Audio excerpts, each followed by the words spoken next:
अस्सलामुअलैकुम। Don news के साथ मैं हूं समिया लियाकत। माह सयाम के हवाले से खुसूसी ट्रांसमिशन का सिलसिला डॉन न्यूज़ पर जारी है और इंशाल्लाह ये अगर 29 रोज़े होते हैं तो तब तक, अदरवाइज 30 रोज़ों तक जारी रहेगा और आपका हमारा साथ रहता है, जिसमें हमारी कोशिश होती है कि फ़र्स्ट सेगमेंट में आपको डिलीशियस मज़ेदार रेसिपीज़ जो बहुत कम वक्त में तैयार हो जाएँ वो बनाना सिखाएँ और फिर हम बात करते हैं कि हमारी टीचिंग्स क्या हैं जो अल्लाह सुब्हाना व तआला ने इस्लाम के में रखी हैं और नबी करीम सल्लल्लाहु अलैहि वसल्लम की ज़ात अक़दस के ज़रिए हम तक पहुँची है। तो हमने हद्दुल इम्कान कोशिश की पूरे रमज़ान के छोटी छोटी इम्प्योरिटीज़ जो सोशल ईवल्स की फॉर्म में हमारी ज़ात का हिस्सा हैं, हम खुद से उनको निकाल फेंकें और अच्छी अच्छी बातें, पॉजिटिविटीज़ अपनी ज़ात में इंस्टिल कर लें, ताकि ना वो हमारे लिए फ़ायदेमंद साबित होंगी बल्कि उन लोगों के लिए भी जो हमारे इर्द गिर्द हैं, हमारे वालिदैन, बहन भाई, दोस्त, अहबाब, रिश्तेदार और तमाम लोग जिनका डेली बेसिस पर हमसे इंटरेक्शन हो सकता है। वो आपके ड्राइवर्स हो सकते हैं, आपके ऑफिस के कोलीग्स हो सकते हैं, गेट कीपर्स होते हैं। तो हमें जिन जिन लोगों से इंटरेक्शन करें, तमाम उसूल व ज़वाबित जो अल्लाह सुब्हाना व तआला ने मुतय्यन किए हैं कि मुस्कुरा के मिलें, मुस्कुराना भी एक नेकी है, अच्छे से सलाम दुआ लें। जब आप किसी पे सलामती भेजते हैं तो अल्लाह सुब्हाना व तआला का पैगाम और सलामती और रहमत उन तक पहुंच जाती है। तो अच्छे से मिलना, बातचीत करना, आपकी मुस्कुराहट से, आपकी अच्छी बात से क्या पता किसी का दिन कितना अच्छा गुजर जाए और अगर वो राज़ी हुआ, वो खुश हुआ, उसके दिल से दुआ निकली तो अल्लाह पाक ना जाने आपको कितना अजर दे। तो आइए अपनी रमज़ान ट्रांसमिशन का आगाज़ करते हैं। आज हम क्या बनाने जा रहे हैं ये जान सकेंगे आप segment Aftar around the world में।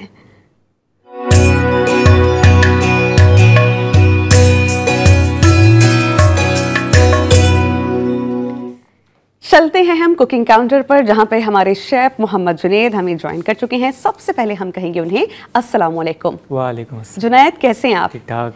आप क्या बनाने जा रहे हैं? क्योंकि जो मैंने इंग्रेडिएंट्स देखे हैं उससे मुझे लग रहा है कोई बहुत ही अच्छा सा मज़ेदार डिसर्ट तैयार होने जा रहा है। जी बिल्कुल, हम बना रहे हैं Nutella crepes with ice cream. Okay, तो आज हम आपको तैयार करके बताएंगे, आपके लिए बहुत मज़ा आएगा। आपको बिल्कुल आसान सी डिश है। अच्छा, तो आइए हमारे साथ। तो जुनैद मुझे ये बताइए कि हम कितने कम वक्त में इसको बना लेंगे? ये तकरीबन 10 मिनट में बना लें, 10 से 15 मिनट 10 मिनट में। तो इसके इंग्रेडिएंट सबसे पहले हमें बता दें। जी, इसमें हमें चाहिए 1 cup floor and 1 cup milk and half cup water, 2 egg, half tea spoon salt and Nutella, 8 teaspoon और बटर चाहिए वो। और अगर न्यूटेला ना हो तो कोई अपनी मनपसंद चॉकलेट को मेल्ट कर सकते हैं। जी जी बिल्कुल, ठीक, कोई भी आप चॉकलेट यूज कर सकते हैं उसमें। ठीक, तो चलिए सबसे पहले फिर हम अपने हाथ धो लेते हैं। सफाई सुथराई का हम बहुत ख्याल रखते हैं और उसके लिए हम इस्तेमाल करते हैं डेटॉल का जर्म डिफेंस फार्मूला, जो रोजाना रखते हैं आपको और आपकी फैमिली को 100 बीमारी फैलाने वाले जर्म से महफूज। तो जब आप हाथ धो लेते हैं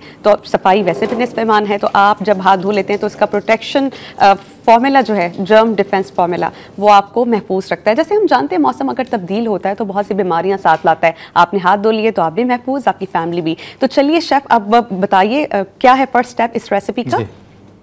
इसमें हम 1 कप फ्लोर यूज करेंगे। Okay, and milk 1 cup. Okay, इसको अच्छे से बीट करना है? जी, इसको बीट करेंगे। ओके, तो तमाम हमारे जो इंग्रेडिएंट्स हैं वो आप लोग नोट भी कर सकते हैं, साथ साथ पॉइंट भी इसके लिखते जाइए, कोई चीज़ आगे पीछे ना होने पाए, क्योंकि अगर ऐसा हो तो हमारी रेसिपी ख़राब हो जाती है। इसके अलावा आप इस शो का हिस्सा बन सकते हैं, डायल कर सकते हैं 1-0800 14455 और आप हमें बता सकते हैं इस रेसिपी के बारे में। हमने इसमें 1 कप फ्लावर ऐड किया है, 1 कप हमने तकरीबन मिल्क ऐड किया और थोड़ा सा हम उसको पानी उसकी कंसिस्टेंसी को मेंटेन करने के लिए ऐड करके उसे अच्छे से हम मिक्स कर लेंगे। And half tea spoon salt. ठीक, और कितनी देर इसके मिक्स करते रहना है हमने? बस जब तक ये रेडी हो जाएगा। और पता चल जाता है? जी जी, रेडी होने तक, एंड तक इस समय करने। अच्छा जुनैद, मुझे ये भी बताइए कि इसमें जो हम लिक्विड ऐड कर रहे हैं, वेदर इट इज़ वाटर और मिल्क, उसकी क्वांटिटी को मेंटेन करना कितना ज़रूरी है? अगर बहुत ये लिक्विड हो गया तो ख़राब होने के चांसेस हैं इसके? नहीं, कोई मसला नहीं, इसको आप कर सकते हैं इसको। और उसके बाद हम 2 एग डालेंगे इसमें। ओके, अंडे ऐड करने के बाद फिर भी हम इसको अच्छे से विस्क करेंगे। And 1 teaspoon butter. अच्छा जुनैद, मुझे ये बताइए कि जो स्टेप वाइज चीज़ें या इंग्रेडिएंट्स हम इसमें ऐड कर रहे हैं, स्टेप वाइज उसमें ऐड करना कितना इंपॉर्टेंट है? अगर कोई चीज़ आगे पीछे या बाद में या पहले हम डाल दें उसमें, तो हमारी रेसिपी ख़राब तो नहीं होगी? नहीं, कोई मसला नहीं, इसमें कर सकते हैं, आप अपनी मर्ज़ी से कर लें। सही। इस बैटर को हमने अच्छे से मिक्स कर लेना जी। क्या इसको होल्ड के लिए रखेंगे थोड़ा सा? जी, 5 मिनट के लिए 5 मिनट के लिए रखेंगे ताकि रेडी हो जाए। और इसका नेक्स्ट प्रोसेस क्या है शेफ जुनैद? इसके हमें पैन में थोड़ा सा बटर लगाना पड़ेगा, इसके हम पैन में इसको पकाना पड़ेगा। ठीक। इस पे फिर हम न्यूटेला स्टफ करेंगे, इसमें बनाना स्टफ करना पड़ेगा। ठीक। तो फिर ये हमारा रेडी हो जाएगा। बिल्कुल इजी सी डिश है हमारी, बहुत इजी सी डिश है। न्यूटेला बनाना, क्रैप बना रहे हैं विद ओमोर, और हमारे जो किड्स हैं उनको आज की रेसिपी बहुत पसंद आएगी। तो जब तक ये बैटर मिक्स हो रहा है, we will take a very short break. वापस आकर इस रेसिपी का अगला मरहला जानेंगे शेफ जुनैद से। Keep watching रौनक-ए-रमज़ान।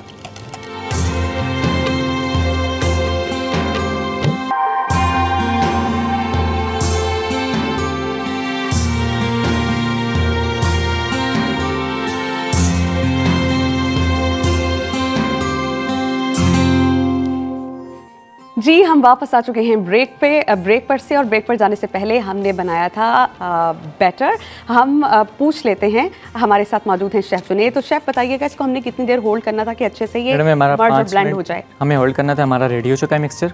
अब हमने पैन रखना है गर्म करने के लिए थोड़ा सा।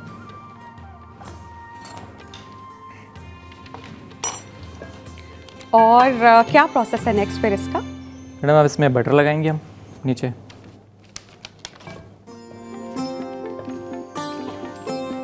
इसके लिए हमने अपना पैन जो है वो लाजमी गर्म कर लेना है। इसलिए थोड़ा सा हम बटर लेंगे। और ये ज़रूर ध्यान में रखिएगा कि नीचे जो फ्लेम है ना वो बहुत ज़्यादा होना नहीं चाहिए, क्योंकि अगर बहुत ज़्यादा गर्म हो जाता है हमारा पैन तो जो भी बैटर हमने बनाया है वो ख़राब होने के चांसेस हैं। ऐसे ही है शेफ जुनैद? जी बिल्कुल ऐसे ही। इसमें हमने नीचे थोड़ा सा बटर लगा दिया। बटर ना भी हो तो हम इसमें ऑयल भी लगा सकते हैं।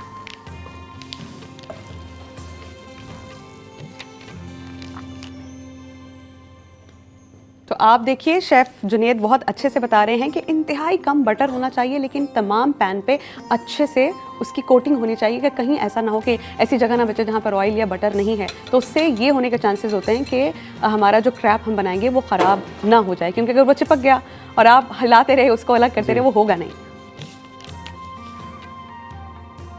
इसमें हमने 2 लेयर डालना है। ओके।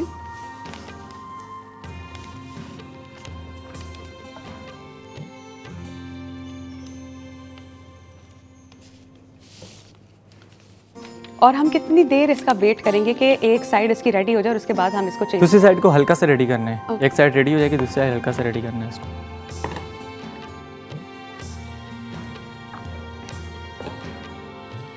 अच्छा शेफ, ये वही क्रैप्स आप बना रहे हैं इसके साथ? जैसे अभी तो आप एक डिज़र्ट बना रहे हैं, लेकिन ये क्रैप्स यूज़ होते हैं for making rolls as well.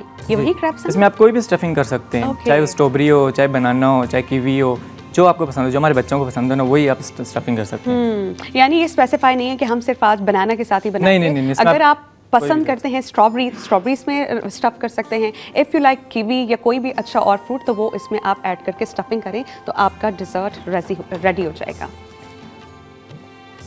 अच्छा शेफ, मुझे बताइएगा कि क्रैप्स बनाने के लिए पोर्शन क्या होना चाहिए फ्लावर का और इसका? इसका फ्लावर होना चाहिए, हाँ, कितना? 1 कप और उसमें अंडे 2 जी, 2 egg and 1 cup milk and half cup water and 1 teaspoon salt. यानी जो बैटर है जितना अच्छा वो होगा उतने ही अच्छे आपके क्रैप्स बनेंगे। ये बहुत इजी, आसान, कम वक्त में बनने वाली रेसिपी है। एंड बट आई नो कि बच्चे जो हमारे घर में हैं उसको बहुत पसंद करेंगे, क्योंकि उनको बहुत शौक होता है कि उनको अच्छे से पैनकेक्स या इस तरह की कोई डिज़र्ट उनको दिया जाए। तो ये it's a kind of pancake, लेकिन बहुत इसकी बारीक लेयर होगी, क्रैप्स रेडी होंगे इसमें। पैनकेक्स में तो ये होता है कि हमने पैनकेक्स के ऊपर सर्विंग कर दी किसी भी कोल्ड बेवरेज की, साथ में हमने कोई चॉकलेट सर्व कर दी, लेकिन इसके अंदर हम स्टफिंग करेंगे और उसके बाद हमारा ये रेडी। हमारा रेडी हो चुका है। अब हम इसमें न्यूटेला स्टफ करेंगे। ओके। ये हम आपको एक बनाकर दिखा रहे हैं कि किस तरह इसकी हमने मेकिंग करनी है। हमने एक क्रैप को रेडी किया है, उसमें हम अप्लाई कर रहे हैं ये पैन ज़रा अगर हम साइड पे कर दें तो मेरा ख्याल है देखने वाले देख सकेंगे कि क्रैब्स कितने अच्छे रेडी हो रहे हैं। इसमें हमने न्यूट्रेला की एप्लीकेशन की है। 2 बनाना चाहिए होंगे। ओके। और लेट्स सपोज जुनैद, जो शेफ़ जुनैद हैं, वो हमें कह रहे हैं कि अगर बनाना किसी को नहीं पसंद, फ्रूट चेंज करना चाहें तो भी कर सकते हैं, बट सिर्फ हमें इसका प्रोसेस पता होना चाहिए, रेसिपी पता होनी चाहिए। स्टफिंग किसी भी चीज़ की हो सकती है। कभी अगर हम बेकरी से कोई अच्छा सा रोल लें तो हमें ऐसा लगता है, चलें मेरा ख्याल है पहले हम आपको बता देते हैं इसके इंग्रेडिएंट्स। हम लेंगे फ्लावर 1 कप, इसके अलावा मिल्क लेंगे 1 कप, वाटर लेंगे 1/2 कप, एग्स लेंगे 2 और बटर लेंगे मेल्टेड 2 टेबलस्पून। और ये हमारे क्रैब के लिए इसका बैटर रेडी हो गया। उसके अलावा उसमें हम सॉल्ट ऐड करेंगे 1 पिंच और टू टेस्ट। चॉकलेट स्प्रेड हमें चाहिए होगा 8 टेबलस्पून। और इसके अलावा हमें चाहिए होगा ओमोर का डिज़र्ट, जिसको हम इसमें ऐड कर सकें और इसकी स्टफिंग कर सकें। बनाना की कटिंग बहुत अच्छे से हो गई है और उसकी हमने कटिंग कर दी है। इसके लिए हम इस्तेमाल करेंगे ओमोर का डिज़र्ट, जो बहुत अच्छा होता है, बहुत शानदार, लोग बच्चे बहुत पसंद करते हैं। और मेरा पर्सनल, मैं अपना एक्सपीरियंस बताऊं तो मुझे मैंगो फ्लेवर बहुत पसंद है। आप बना सकते हैं डिज़र्ट्स को मज़ीद वाओ विद ओमोर। तो आपने कोई भी अच्छा सा लेना है डिज़र्ट, उसको बनाने के लिए आप ओमोर का इस्तेमाल कर सकते हैं। ओमोर ब्रिक से बनाएं आप क्रीमी डिलीशियस डिज़र्ट, बच्चे भी पसंद करेंगे, बड़े भी पसंद करेंगे। और डिज़र्ट यही नहीं कि सिर्फ आप कुछ ऐसा बनाएं जो खा सकें। You can make smoothies as well. Smoothies में भी ओमोर का बहुत इस्तेमाल हो रहा है। तो हमारे पास हैं ओमोर मैंगो एंड ओमोर कुल्फ़ा ब्रिक, जो आप चाहें तो आप इफ्तार में इस्तेमाल कर सकते हैं। और अगर चाहें तो बाद में होता है ना, थोड़ा सा कुछ वक्त रुक के इफ्तारी से फ्री होके तो आप डिज़र्ट जब इस्तेमाल करें तो एज अ डिज़र्ट इसको एज इट इज़ भी यूज़ कर सकते हैं। तो मज़ीद क्रैप्स हम कैसे बनाएंगे, उसकी गार्निशिंग कैसे करनी है, ये हम आपको दिखाएंगे एक ब्रेक के बाद। Keep watching Raunaq Ramzan.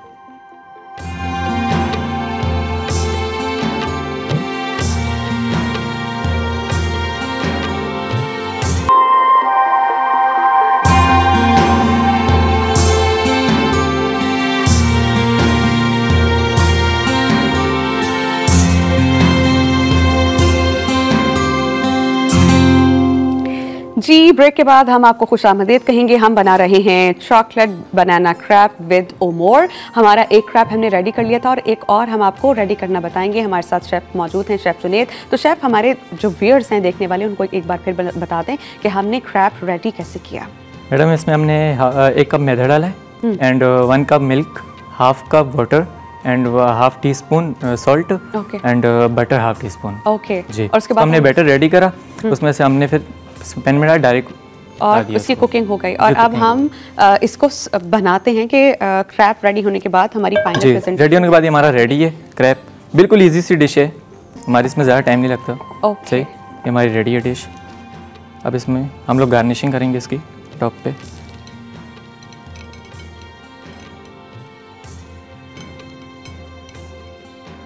तो हमारा डेजर्ट ये रेडी है।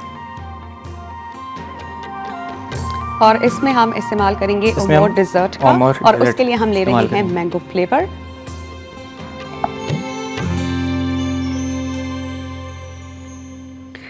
हम जो हैं वो बना रहे हैं अपना डिज़र्ट विद ओमोर। हमने बनाया है आज चॉकलेट बनाना क्रैप विद ओमोर। इसके लिए हमने तमाम इंग्रेडिएंट्स आपको बता दिए थे। क्रैप रेडी करने के बाद हमने स्टफिंग की है विद बनाना, विद उसकी हमने एप्लीकेशन की चॉकलेट स्प्रेड की। कोई सा भी ले सकते हैं, ना हो तो चॉकलेट को मेल्ट भी कर सकते हैं। और उसको हमने जो है वो अच्छे से फोल्ड करके अच्छे से सर्विंग कर दी। चॉकलेट चिप्स आप उसमें ऐड कर सकते हैं और उसकी हमने सर्विंग की है विद ओमोर मैंगो डिज़र्ट से।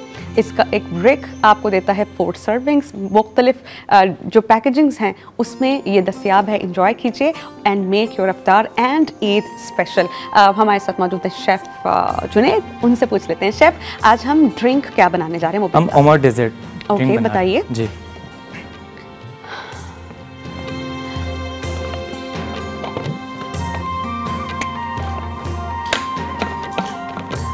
शेफ, मुझे बताइएगा इंग्रेडिएंट्स क्या क्या हैं इसके? इसमें हमें मिल्क चाहिए, ओके, 2 कप। आप इसमें हम ऐड भी करते जाएं साथ साथ, ताकि हमारे जो व्यूअर्स हैं नोट भी करते जाएं उनसे। हमारे पास 2 कप मिल्क है। 2 कप हमारे पास मिल्क है, वो हमने इसमें ऐड किया। उसके बाद ओमोर डिज़र्ट भी हम इसमें ऐड करेंगे। शुगर भी थोड़ी सी ऐड कर सकते हैं। हमारे इंग्रेडिएंट कार्ड स्क्रीन पर देख सकते हैं। हमारे पास मिल्क होना चाहिए 2 कप। इसके अलावा ओमोर मैंगो डेजर्ट हम ऐड करेंगे 3 स्कूप्स। शुगर हस्बे जायका चाहे तो ऐड कर सकते हैं, चाहे तो स्किप कीजिए, लेकिन शुगर के लेवल को मेंटेन रखने के लिए you can add sugar as well. और इसको फिर हम करेंगे ब्लेंड, और जैसे ही चीनी अच्छे से उसमें ब्लेंड हो जाए उसके बाद हम ऐड करेंगे ओमोर डेजर्ट।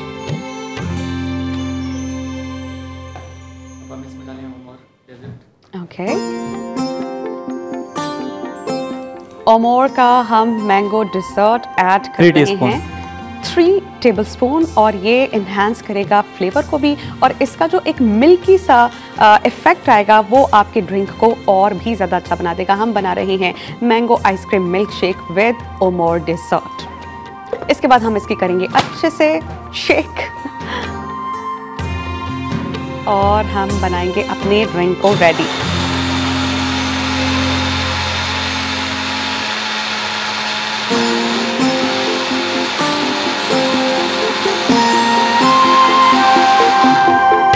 शेफ जुनेद को हम कहेंगे थैंक यू क्योंकि उन्होंने आज mango ice cream milk shake with Omore dessert और chicken spread banana crepe with Omore बनाना हमें सिखाए। तो हमारा आज का मेन कोर्स और हमारा ड्रिंक रेडी है। शेफ जुनेद बहुत शुक्रिया for being the part of this show. हम यहाँ पर एक ब्रेक, और ब्रेक के बाद जब हाजिर होंगे तो हम बात करेंगे आज के टॉपिक पर कि आज 26वां रोज़ा है लेकिन 27वीं शब स्टार्ट हो चुकी है। शब कद्र की कितनी अहमियत और फजीलत है, कुरान करीम में अल्लाह सुब्हानहू व तआला ने क्या इनामात जो हैं वो उस शख्स के लिए रखे हैं जो इबादत करता है, ये जान सकेंगे आप एक ब्रेक के बाद। Keep watching Raunaq Ramzan.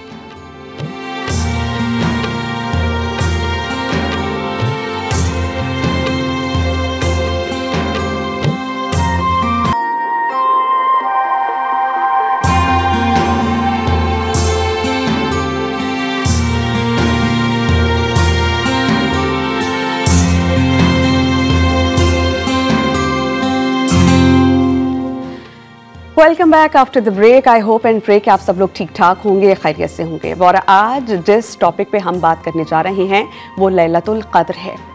लैलतुल क़द्र के साथ साथ आज एक बहुत इम्पॉर्टेंट चीज़ जिसका मैं जिक्र करना चाहूँगी, जिसे हम एक ख़ास दिन है जिसे हम हमेशा भुला देते हैं, वो क्या है कि माह सयाम में अल्लाह सुब्हानहू व तआला ने हम पर एक ख़ास एहसान किया था कि हमें इस्लामी उसूलों के मुताबिक ज़िंदगी गुजारने के लिए एक आज़ाद रियासत यानी पाकिस्तान से नवाजा था, और हम अल्लाह सुब्हानहू व तआला के शुक्रगुजार हैं। अब यहाँ पर गौर व फिक्र करने की बात यह है कि माह सयाम रमज़ानुल मुबारक वो महीना है जिसे तमाम महीनों का सरदार कहा जाता है। फिर सरदारुल आयाम यानी जुम्मे का रोज़, और फिर जुम्मा भी जुम्मतुल विदा, और रातों में से अफजल तरीन रात जिसे खुद अल्लाह सुब्हानहू व तआला कुरान करीम में खैरुम मिन अल्फ शहर यानी 1000 महीनों से अफजल रात करार दे चुके हैं। तो इस रात में पाकिस्तान का क़याम हुआ, पाकिस्तान मारज़े वजूद में आया। दुआ है कि अल्लाह सुब्हानहू व तआला पाकिस्तान को हमेशा कायम व दायम रखें, आमीन। अच्छा, पाकिस्तान के बारे में बात करेंगे कि पाकिस्तान जो है वो दुनिया का वाहिद ऐसा मुल्क है जिसकी बुनियाद पाकिस्तान का मतलब क्या ला इलाहा इल्लल्लाह पर रखा गया है। कुरान का नुज़ूल रमज़ान में हुआ और रमज़ान ही में इस्लामी नज़रियाती रियासत यानी पाकिस्तान कायम हुआ।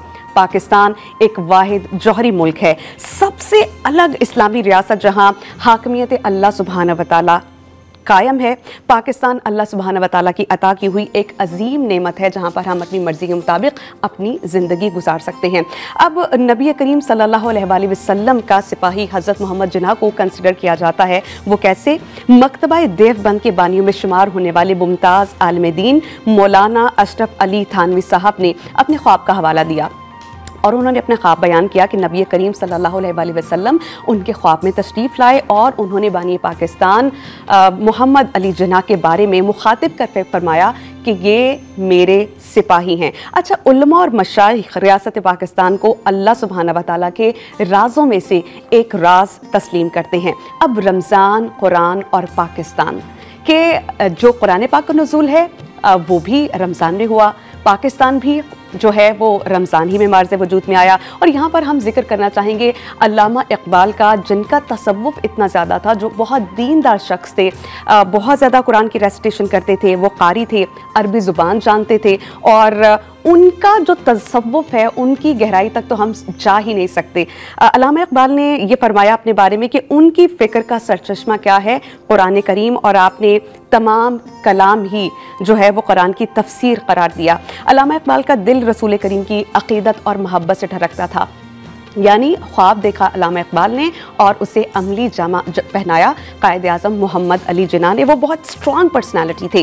कायद-ए-आज़म क्या चाहते थे? पाकिस्तान के जो अवाम हैं, जब पाकिस्तान मार्ज़ वजूद में नहीं आया था तो वो दो कौमी नज़रिए को बुनियाद बना के कहते थे कि ये दो लोग इकट्ठे ही नहीं रह सकते। कायद-ए-आज़म मोहम्मद अली जिन्ना हमारे लिए एक ऐसी मुमलिकत चाहते थे जिसमें मुसलमान अपनी मजहबी आज़ादी बरकरार रख सकें, इस्लाम के उसूलों के मुताबिक अपनी ज़िंदगी गुजार सकें।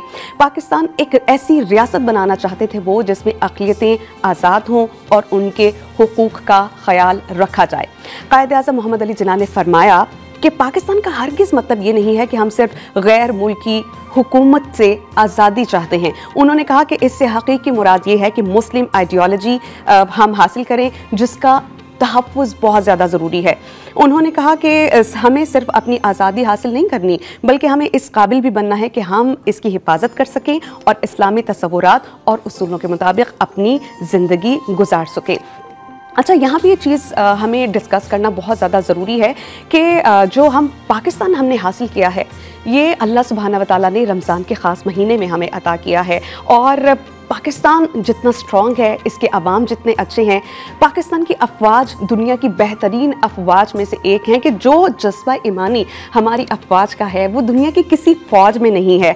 कलमा इस्लाम, ला इलाहा इल्लल्लाह और नाराए तकबीर, अल्लाहु अकबर कहते हुए ये आगे बढ़ते हैं और अपनी जान की परवाह नहीं करते। पाकिस्तान की सरहदों पर ये मामूर हैं और पाकिस्तान की हिफाजत करते हैं। और यहाँ पर अफसोस के साथ कुछ ऐसे लोगों का जिक्र करना चाहूँगी जो इस्लाम के नाम पर कायम होने वाली रियासत के ख़िलाफ़ आवाज़ बुलंद करते हैं, उनके ख़िलाफ़ हथियार उठाते हैं। दरअसल वो रमज़ान में कायम होने वाली इस्लामी रियासत के ख़िलाफ़ आवाज़ बुलंद करते हैं, उनके ख़िलाफ़ हथियार उठाते हैं और दहशतगर्द एक ऐसे मुल्क से लड़ रहे हैं जो ना सिर्फ मकबूजा कश्मीर बल्कि फ़लस्तीन के ख़िलाफ़ जो है वो अपनी आवाज़ बुलंद करता है। जो मज़लूम मुसलमान हैं जो मकबूजा कश्मीर में हैं, फ़लस्तीन में है, 77 साल से पाकिस्तान जो है वो सिफारती जंग लड़ रहा है, अपनी आवाज़ बुलंद कर रहा है। और मकसद क्या है?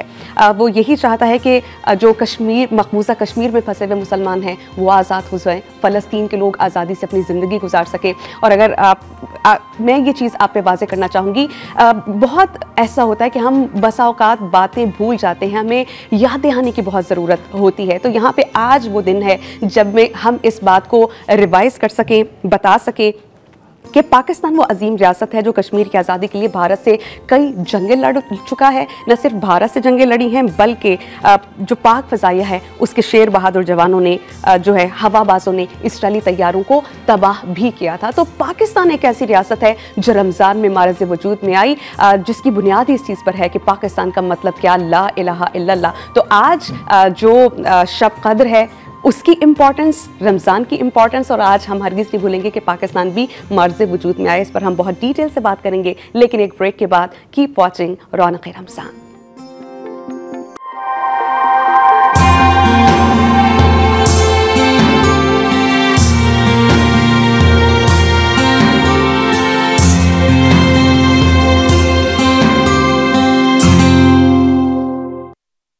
ब्रेक के बाद हम आपको कहेंगे खुशामदीद और आज का हमारा टॉपिक है शब कदर। हम इस पे बहुत डिटेल से बात करेंगे और इसी का आगाज़ जो है अपनी गुफ्तगू का मैं हज़रत आयशा रज़ियल्लाहु ताला अन्हा से करना चाहूँगी, जो ये फरमाती हैं कि नबी करीम सल्लल्लाहु अलैहि वसल्लम ने फरमाया है कि शब कदर को रमज़ान के आखिरी अशरे की ताक रातों में तलाश करो।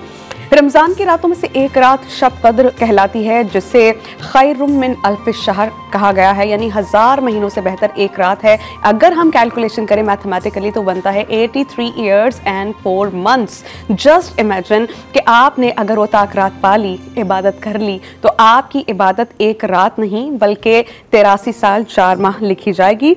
अच्छा, इस रात ही में कुरान पाक का नुज़ूल हुआ था। कुरान करीम की सूरह कद्र की ट्रांसलेशन में आपके सामने रखना चाहूंगी। बेशक हमने इस कुरान को शब कद्र में उतारा, और आप क्या समझते हैं कि शब कद्र क्या है? शब कद्र फजीलत और बरकत और अजर सवाब में 1000 महीनों से बेहतर है। इस रात में फरिश्ते और रूहुल अमीन अपने रब के हुक्म से खैर और बरकत के साथ, अमर के साथ उतरते हैं। ये रात तलुए फज्र तक सरासर सलामती है। अब बहुत से इंपॉर्टेंट टास्क जो हैं वो इस रात में होते हैं। क्या क्या? इस रात में फरिश्तों को साल भर की असाइनमेंट्स अल्लाह सुब्हानहू व तआला सौंप देते हैं, क्या करना है, कैसे करना है, किस तरह करना है। फिर हम जो दुआएं मांगे अल्लाह पाक कबूल करते हैं। दुआएं रद्द नहीं होती, बख्शिश दी जाती है, जन्नत अता कर दी जाती है, दोज़ख से निजात दे दी जाती है, लेकिन उसके लिए कोशिश आपको करनी है। हमारे इस्लामिक स्कॉलर्स मुफ्ती नूर रहमानी साहब और डॉक्टर सरवत अस्करी साहिबा हमें ज्वाइन कर चुके हैं। हम उन्हें सबसे पहले कहेंगे अस्सलाम वालेकुम। वालेकुम अस्सलाम। मुफ्ती साहब, गुफ्तगू का आगाज़ आपसे करना चाहूँगी कि आज शब कद्र भी है और आज एक अहम दिन भी है। आज पाकिस्तान मार्ज़े वजूद में आया था, यानी रमज़ान का महीना, फिर सरदारुल अयाम जुमा, फिर जुम्मातुल विदा, और फिर अगर बात करें तो सबसे अफजल तरीन रात जो 1000 महीनों से बेहतर है, शब कद्र की रात को पाकिस्तान मार्ज़े वजूद में आया। कितनी बड़ी नेमत है हमारे लिए, और जो लोग पाकिस्तान का अमन तबाह करना चाहते हैं उनके बारे में आप क्या कहिएगा? नहमदु व नुसल्ली अला रसूलिल करीम, अम्मा बाद, फ़अऊज़ु बिल्लाहि मिनश शैतानिर रजीम, बिस्मिल्लाहिर रहमानिर रहीम। तमाम तारीफ़ें अल्लाह सुब्हानहू व तआला के लिए, और दुरूद व सलाम अल्लाह के नबी, हम सब के आका, हम सब के मौला, ताजदार मदीना, ताजदार ख़त्म नबुव्वत हुज़ूर मोहम्मद रसूलुल्लाह सल्लल्लाहु अलैहि वसल्लम। बहुत अच्छा सवाल किया कि आज मुक़द्दस रात है जिसमें अल्लाह सुब्हानहू व तआला ने कुरान को नाजिल किया, और इस रात मुबारक के सदक़े में अल्लाह ताला मेरे मुल्क पाकिस्तान की हिफाजत फरमाए। याद रखिएगा नाज़रीन, पाकिस्तान अल्लाह की नेमतों में से एक नेमत है। और मजीद फ़ुरक़ान हमीद में बनी इसराइल का बड़ा तज़किरा। बनी इसराइल वो मुल्क था जिसको अल्लाह ने कुरान में कहा, या बनी इसराइल अज़्कुरू निअमती अल्लती अनअमतु अलैकुम व अन्नी फ़द्दलतुकुम अलल आलमीन। ये कुरान की वर्स है कि ए बनी इसराइल, हमने तुम पे हमने तुम्हें फ़जीलत दी। अब कुरान को देखिए तो अल्लाह ने उनको पहाड़ की नेमत दी, अल्लाह ने उनको दरिया की नेमत दी, अल्लाह ने उनको समंदर की नेमत दी, अल्लाह ने उनको थर जैसी यानी कि जो सहरा होता उस जैसी नेमत दी, अल्लाह ने उनको तमाम मौसम दिए। इस रोए ज़मीन पर अगर आप नज़र डालते हैं तो यहाँ पाकिस्तान वो मुल्क है जिसमें K2 जैसा बुलंद तरीन पहाड़ भी है, इसमें सहरा थर जैसे थर भी हैं, इसमें पंजाब की ज़मीन जैसे अपना खेत खलियान भी हैं, इसके अंदर गर्म पानी का जो है हमारा समंदर वो भी है, सिब्बी में अलग मौसम है तो मरी में अलग मौसम है। तमाम नेमतें, तमाम चीज़ें, मादनियात बलूचिस्तान बिलिस्तान के अल्लाह सुब्हानहू व तआला ने अता फरमाई, और मैं यहाँ शुक्रिया अदा करूँगा। और पाकिस्तान एक एटमी ताकत भी है। पाकिस्तान एक एटमी ताकत है, और ये बड़ा करम है।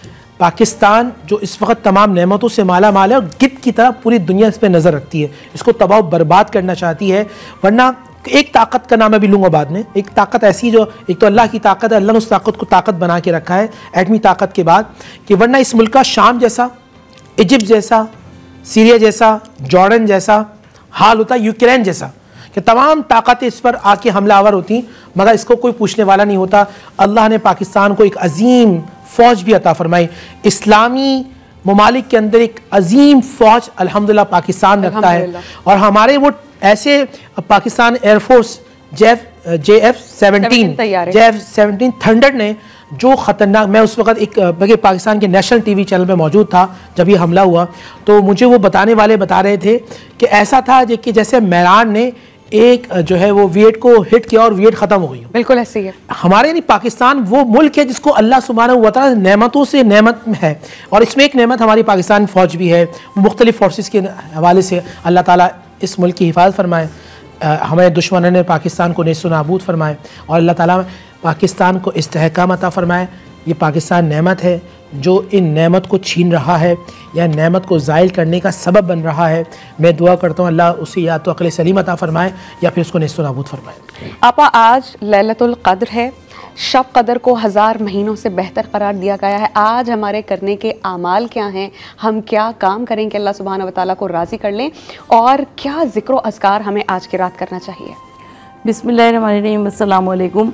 मैं आपको और आपकी पूरी टीम को माह रमज़ान मुबारक की मुबारकबाद पेश करते हुए, और ये आखिरी अशरा है और आखिरी अशरे की ताक रातों में से एक रात है, और परवरदिगार आलम हम सबको बरकतें, रहमतें और सादतें अता फ़रमाए, और हम सबको जहन्नुम की आग से आज़ादी का परवाना अता फरमा दे। इस माह रमज़ान मुबारक को हम सब के लिए खैर बरकत का बाइस बना दे। आमीन सुम्मा आमीन या रब्बुल आलमीन।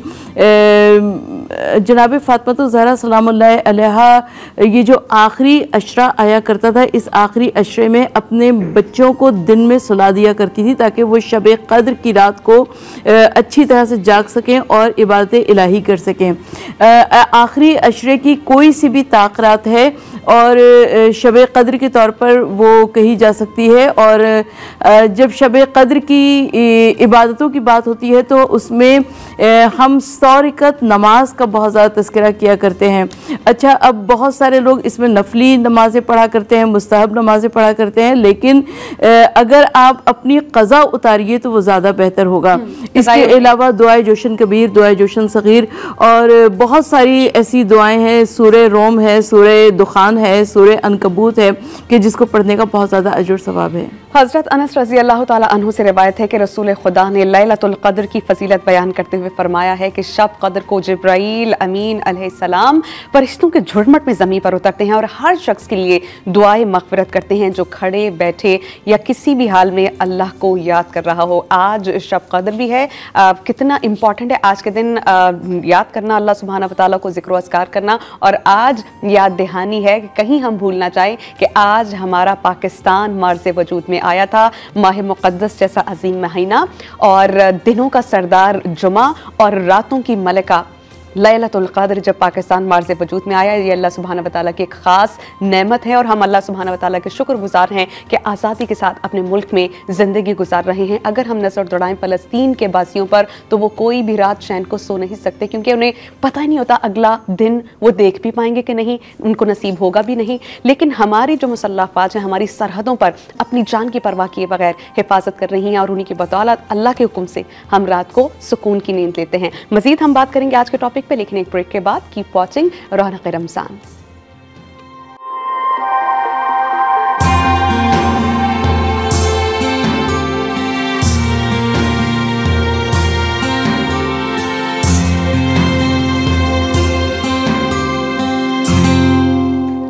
Welcome back after the break. हम बात करेंगे शब क़द्र के बारे में कि जिसकी फजीलत कुरान करीम में बहुत वाज़ेह तौर पर हम पे बयान कर दी गई है। क़द्र का नाम 3 बार कुरान करीम में आया है। एक बार इसे कहा गया है शब बारात यानी छुटकारे वाली रात, दूसरी बार इसे शब क़द्र यानी तकदीर वाली रात कहा है और तीसरी बार इसे लैलतुल मुबारक यानी मुबारक रात कहा गया है।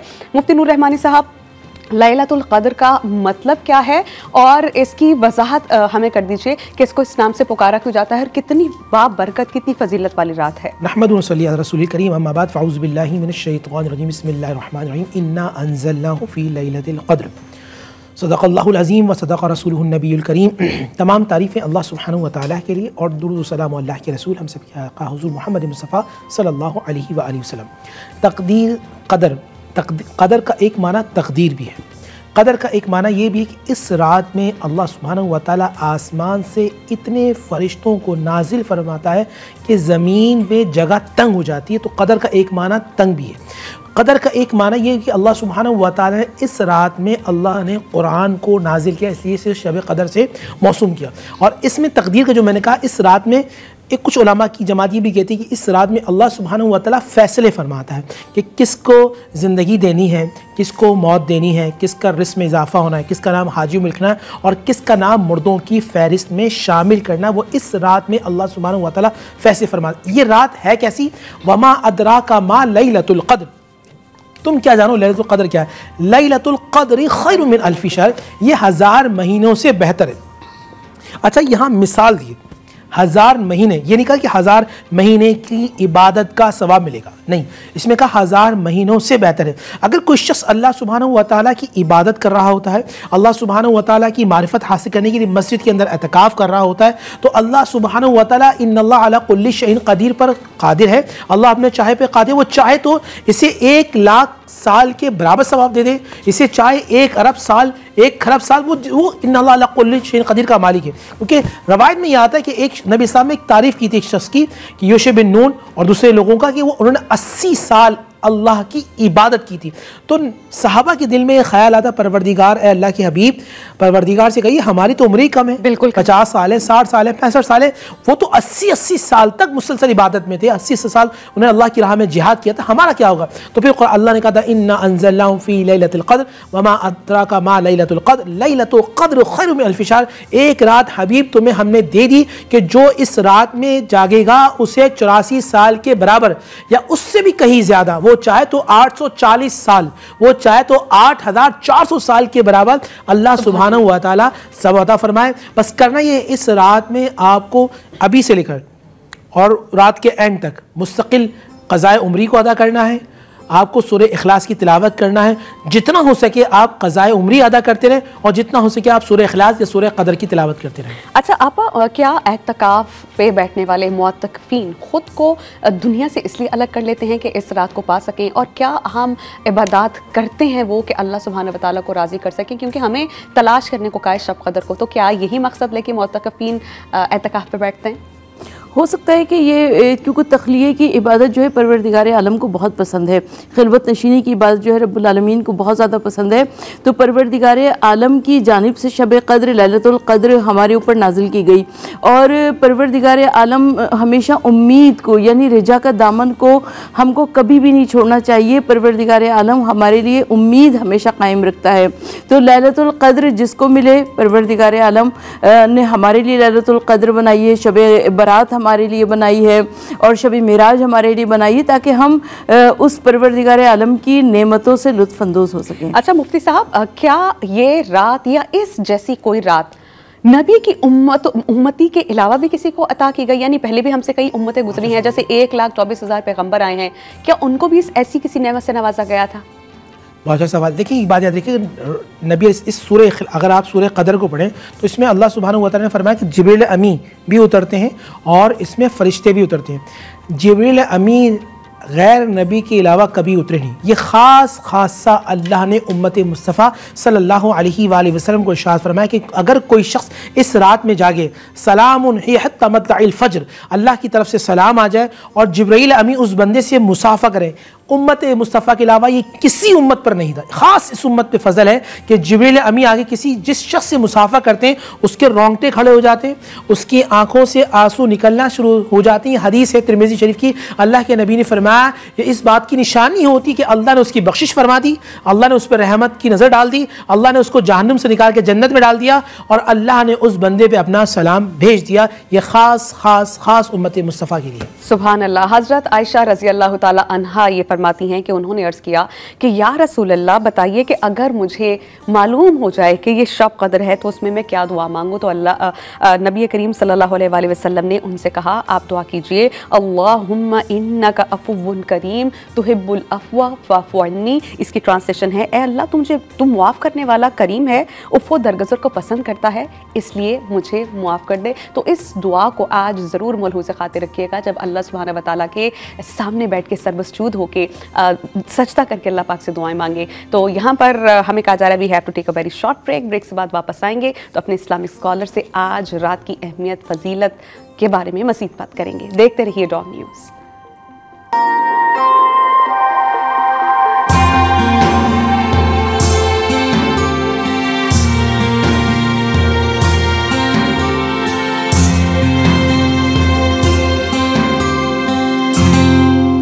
ब्रेक के बाद आपको हम खुशामदीद कहेंगे और मैं अपनी गुफ्तगू का आगाज़ अभी इस ब्रेक के बाद इस हदीस से करना चाहूँगी।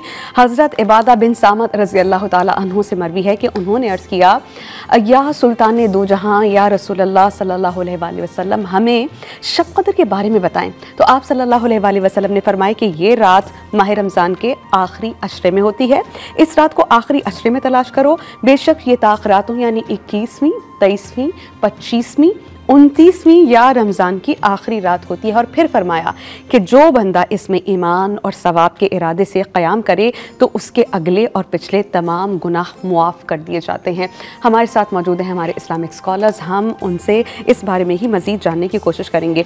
आप हमें बताइए कि अगर हमें शब क़द्र मिले तो हम क्या अमाल ऐसे करें जिससे हमें ये कहीं भी गुमान ना हो कि इस हिस्से को मैंने यूं ज़ाया कर दिया। मुआज़ल्लाह, अल्लाह हम सबको ये इबादत करने की तौफ़ीक़ अता फरमाए, लेकिन अगर मिले ये रात तो क्या किया जाए? अच्छा, पहली बात तो ये कि हमको पूरी रात इबादत इलाही में गुजारनी है, और इबादत इलाही में जो गुजारते हैं तो परवरदिगार आलम हमारी इस जागने को कबूल फरमाए और शब क़द्र का हमको दर्क हो जाता है, एहसास हो जाता है, इसलिए कि शैतान हम पर हमला आवर होता है। और जिस रात को नींद आने लगे तो यकीन करना चाहिए कि यकीनन वही रात शब क़द्र है, इसलिए कि हम जब अल्लाह की राह में खड़े होते हैं नमाज के लिए या दुआओं के लिए या इबादत के लिए, तस्बीह के लिए, तो उस वक्त शैतान को बहुत परेशानी होती है। अब मुफ्ती साहब, शब क़द्र को मख्फी क्यों रखा गया? क्या मसलहत है इसके पीछे मख्फी रखने के लिए? क्या नबी करीम को बता दिया गया था कि कौन सी रात शब क़द्र होगी, या मसलहतन इसे छुपाया गया? देखिए, एक हदीस मिलता है कि नबी अलैहिस्सलाम तशरीफ़ लाए तो दो सहाबी आपस में किसी बात पे झगड़ा कर रहे थे। आपने फरमाया कि अल्लाह के नबी फरमाया, मैं तुम्हें शब क़द्र बताने आया था मगर मुझे भुला दी गया। इसकी वजह क्या बनी? झगड़े की नहूसत। तो जहाँ झगड़ा होता है वह नहूसत होती है, वहाँ चीज़ें ख़राब होना शुरू हो जाती हैं। तो अल्लाह ताला मुझे और आपको झगड़ने से बचने की तौफ़ीक़ अता फरमाए। और इसमें एक ये भी है कि अल्लाह के नबी सब को अल्लाह ने बताया, उस साल भुला दिया, फिर अगले साल बता दिया। तो इसलिए ताकि अब बंदा 5 ताक रातों में जाग कर अल्लाह सुब्हानहू व तआला की इबादत करे। इस रात में हमें क्या करना चाहिए और आपको कैसे मालूम चलेगा ये ताक रात शब क़द्र है?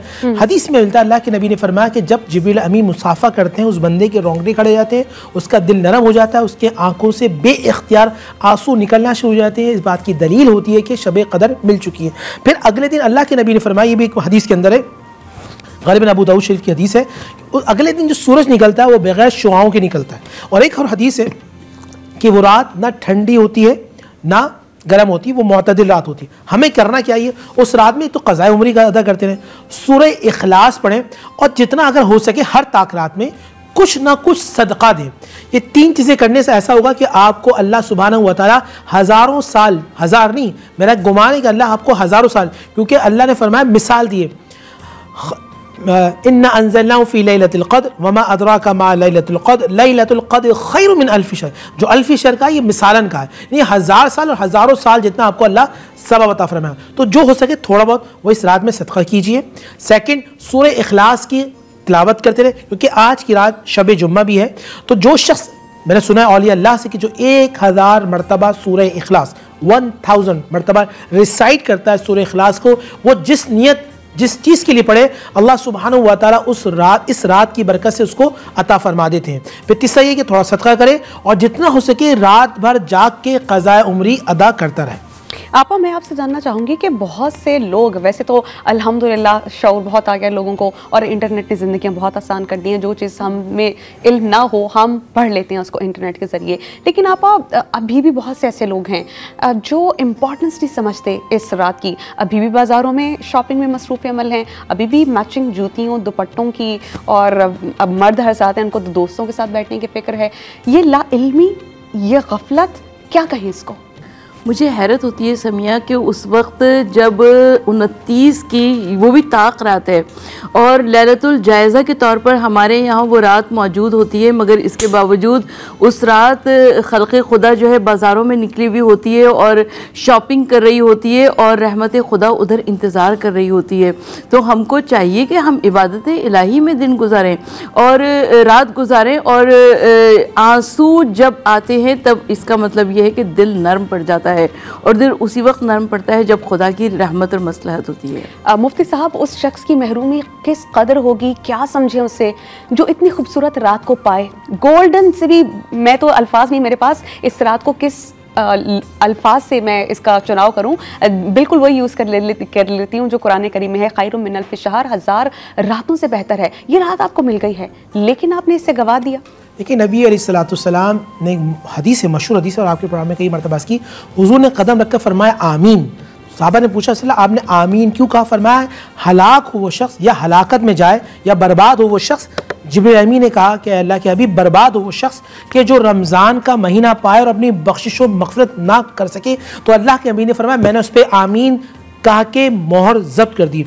इस रात में चंद लोगों की बख्शिश नहीं होती, ये तवज्जो रखिएगा। एक शिर्क करने वाले की जो है बख्शिश नहीं होती, वालिदैन का जो नाफरमान हो उसकी बख्शिश नहीं होती, जो आदि शराबी हो उसकी बख्शिश नहीं होती, जो गीबत करता है उसकी बख्शिश नहीं होती। इसी तरह जो हक़ मारता है, जो मिसाल के तौर पे आप भाई हैं, आपने बहन का हक़ मार दिया, आपने चचा भतीजों यतीम बच्चों का हक़ मार दिया, आप दूसरे रिश्तेदार हैं, आपने उनका हक़ मार दिया, जायदाद का हक़ मार दिया, आप ऑफिस के अंदर हैं, कुलीग का हक़ मार दिया, आप पड़ोसी, आपने पड़ोसी का हक़ मार दिया, या किसी की 1 इंच ज़मीन पे कब्ज़ा कर लिया। अल्लाह के नबी सल्लल्लाहु अलैहि वसल्लम का फरमान है अलीशान है कि इस रात में उसकी बख्शिश व मग़फ़िरत नहीं होगी जब तक वो उस बंदे से माफ़ी ना मांग ले या उसका हक़ अदा ना कर दे। तो इतनी इंतहाई अहम रात भी अल्लाह सुब्हानहू व तआला उसकी पकड़ फरमाते हैं। ये वो रात है जब फरिश्ते उतरते हैं और फरिश्ते क्या लेके आते हैं हमारे पास? नूर, बरकत, रिस्क। और रिस्क वो नहीं है जो आपके खाने पीने की चीज़ें हैं, रिस्क आपकी इज्जत भी है, रिस्क तमाम आसाइश सहूलियत भी है, रिस्क आपके माँ बाप की लंबी उम्र है, अच्छी सेहत है, तमाम वो ब्लेसिंग जो अल्लाह सुब्हानहू व तआला ने आपको अता की हैं वो लेकर आते हैं। हमें अपनी शब कदर की हिफाजत करनी चाहिए। हम ये समझते हैं शायद रात को 12-1 बजे हम थोड़ी सी इबादत करेंगे और उसके बाद सो जाएंगे। शब कदर right at the moment start हो जाती है जैसे ही मगरिब की अजान हुई और हमारी जो अगला दिन स्टार्ट हुआ, तो मगरिब से लेके फज्र तक हमारी शब कदर है। तो अपनी ज़ुबान से कुछ बुरा ना कहिए, झूठ ना बोलिए, किसी की ग़ीबत ना कीजिए, किसी को टॉन्ट मत कीजिए। आपको नहीं पता आपने किसी का दिल दुखाया है तो वो जो तनज़्ज़लुल मलाइकातु, जो फरिश्ते आ रहे हैं आपके लिए आपकी चीज़ें लेके अल्लाह सुब्हानहू व तआला की तरफ से कि आपके इनामात करामात आपको दें, वो आपके डोर स्टेप से वापस चले जाएंगे। यूँ आप अपनी लैलतुल क़द्र को ख़राब मुआज़्ज़ल्ला कर सकते हैं। तो जो प्रिवेंटिव मेजर्स है ना, जो हमें हिफाजत करनी है इस रात की, वो इस तरह करनी है कि तमाम अमाल करने हैं और हद्दुल इम्कान कोशिश करना है कि आपकी ज़ात से किसी को नुकसान ना पहुँचे। इस इबादत की रात की क्या अहम खसूसियात हैं, हम क्या अमाल करें, ये जानेंगे एक ब्रेक के बाद। Keep watching Raunaq Ramzan.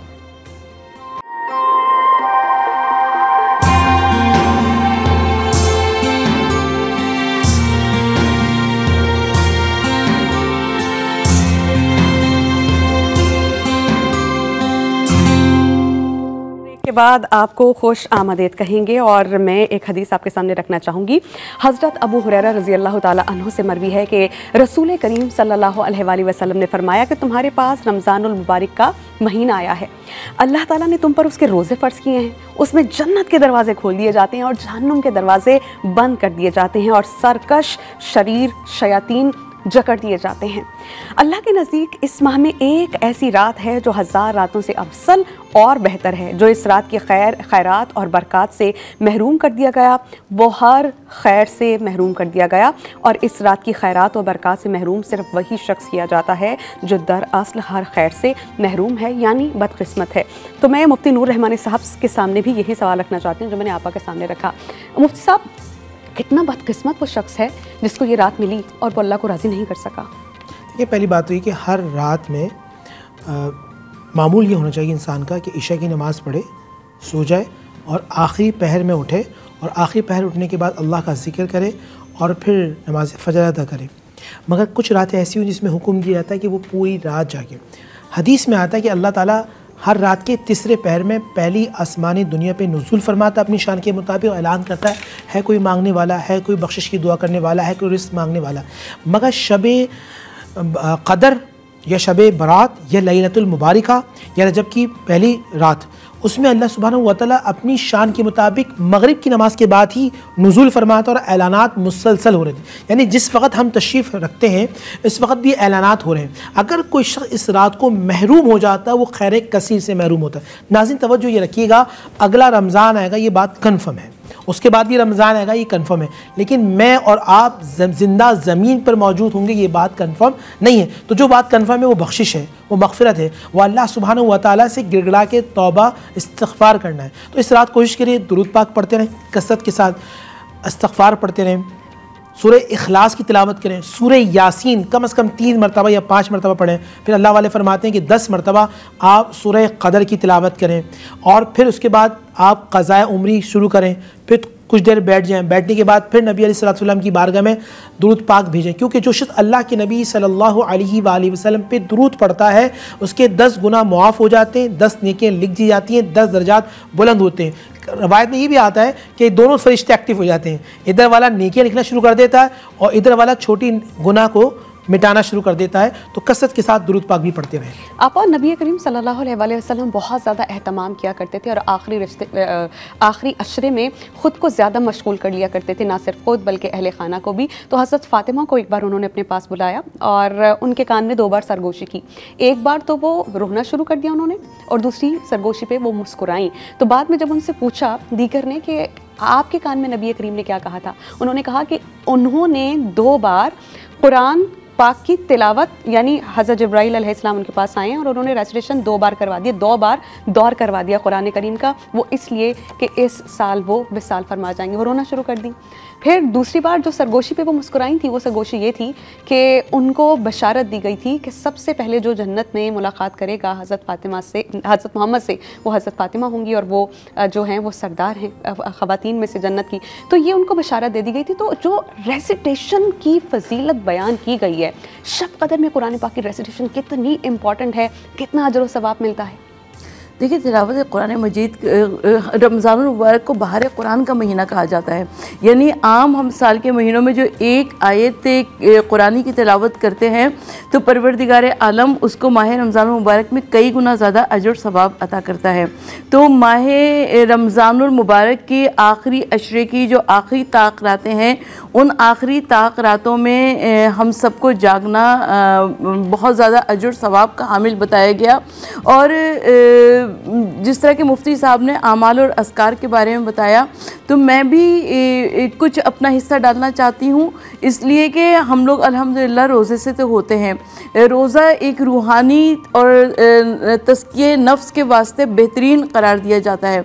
उसके अलावा लैलतुल क़द्र में जो गुस्ल करना होता है, वो गुस्ल आपको गुनाहों से पाक कर दिया करता है।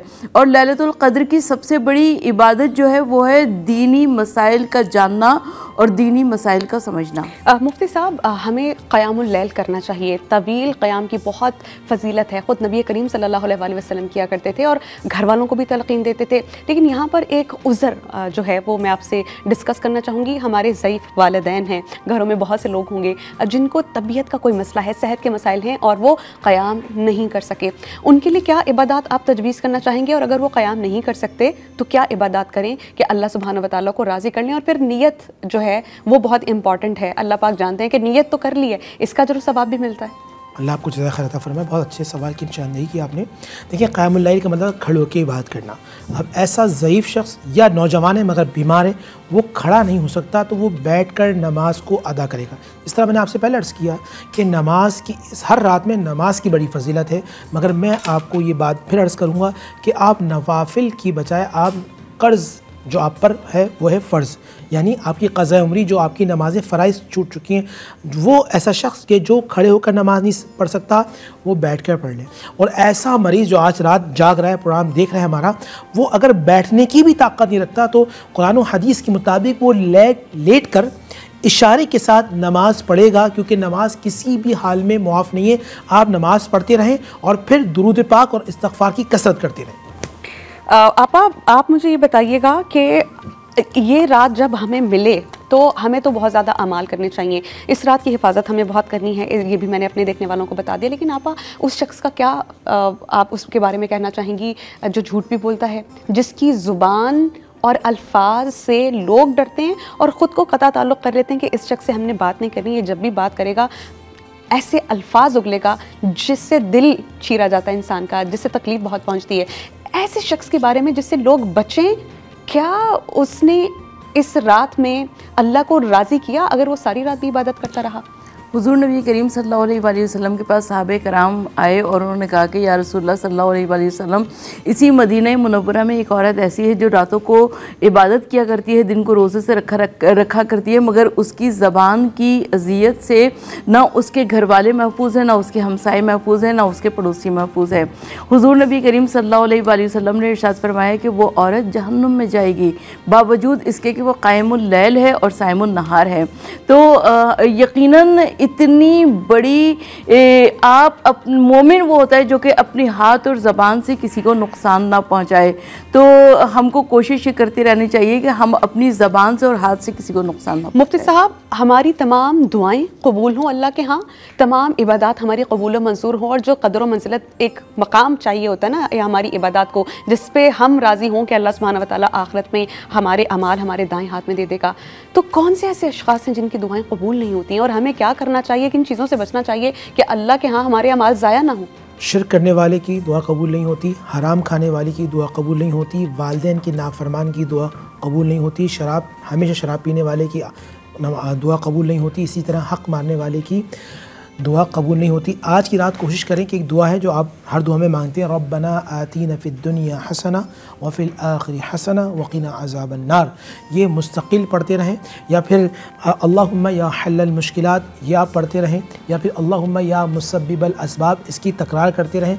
और अगर वालिदैन हयात हैं उनसे मुआफ़ी तलब कीजिए, उनका इंतकाल हो चुका है, सूरह यासीन या सूरह मुल्क पढ़कर उनके लिए दुआएं मग़फ़िरत करें। मुझे उम्मीद है अल्लाह उनके सदक़े से आपके गुनाहों को माफ़ फरमा देगा। तो आज शब कदर है, ना सिर्फ हमने आज इबादत करनी है बल्कि 29वीं शब को भी अल्लाह सुब्हानहू व तआला को, और रमज़ान की आखिरी रात को भी हमने इबादत करनी है, ताकि अल्लाह सुब्हानहू व तआला हमसे राज़ी हो जाएं। और जैसे पूरा महीना कोई शख्स काम करता है और उसको सैलरी दी जाती है, रमज़ान की आखिरी रात हम मुसलमानों का सैलरी डे है, तो अल्लाह पाक से अजर व सवाब लेना हरगिज़ नहीं भूलें। और जाते जाते आज इस अहम दिन का भी तज़किरा करना चाहूँगी कि आज ही के रोज़ पाकिस्तान मारज़ वजूद में आया था। हमें पाकिस्तान जो एक इस्लामी रियासत है जिसकी बुनियाद ला इलाहा इल्लल्लाह, वो आपने स्लोगन सुना होगा, पाकिस्तान का मतलब क्या, ला इलाहा इल्लल्लाह, तो इसकी बुनियाद इस मुल्क की यही है। हमें पाकिस्तान की हिफाजत करनी चाहिए, और ऐसे तमाम शरपसंद अनासिर जो पाकिस्तान का अमन ख़राब करना चाहते हैं उनके ख़िलाफ़ जो है हमारे दिल में जो है फ़र्क वाज़ेह होना चाहिए। मैं मिसाल ये देना चाहूँगी